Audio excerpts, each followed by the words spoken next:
খবৰ আজি অলপ বজাৰ কৰোঁ বুলি ভাবিছোঁ সেইকাৰণে আহিছোঁ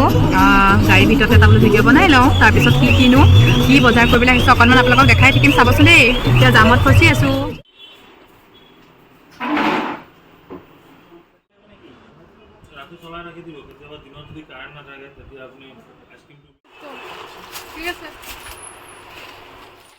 এইপিনে আহিছোঁ স্মাৰ্ট বজাৰলৈ আৰু বোলো কিবা কিবি অলপ শ্বপিং কৰি লওঁ সেইকাৰণে আহিছোঁ অকণমান আপোনালোককো দেখাই যাওঁ বোলো আৰু এইপিনে মই একদম কাপোৰৰ দোকানতে কাপোৰৰ চাইডেহে আহিছোঁ কাপোৰ অলপ বোলো লৈ লওঁ তাৰপিছত বোলো একদম পূৰা খোৱা বোৱা বস্তু অলপ বোলো চাই লওঁ কিবা কিবি ঘৰুৱা বস্তু লৈ লওঁ বোলো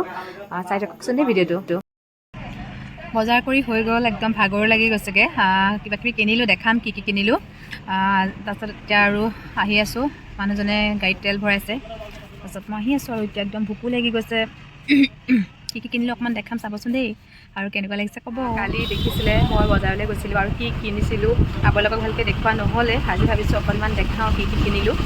চাওকচোন মই কি কিনিলোঁ আৰু ভাল লাগিছে নাই জনাবচোন দেই এইপিনে দোকানৰ কাৰণে একদম ডিপ ফ্ৰিজ এটা ল'লোঁ আৰু দোকানৰ টকাৰে দোকানতে লগাইছোঁ দেখিছে মই কিমান কষ্ট কৰিছোঁ আপোনালোকেও কষ্ট কৰক তেতিয়া একদম মোৰ দৰে একদম সম্পত্তি ল'ব পাৰিব এইটো এটা সম্পত্তি বুলিয়ে ক'ব পাৰি আৰু ইয়াত এতিয়া আইচক্ৰীম থ'ম আৰু ঘৰৰ কাৰণে এটা একুৱাগাৰ্ড ল'লোঁ কাৰণ কিয় আমাৰ আগতে একুৱাগাৰ্ড নাছিলে সেইকাৰণে এটা লৈ ল'লোঁ আজিলৈ বাই বাই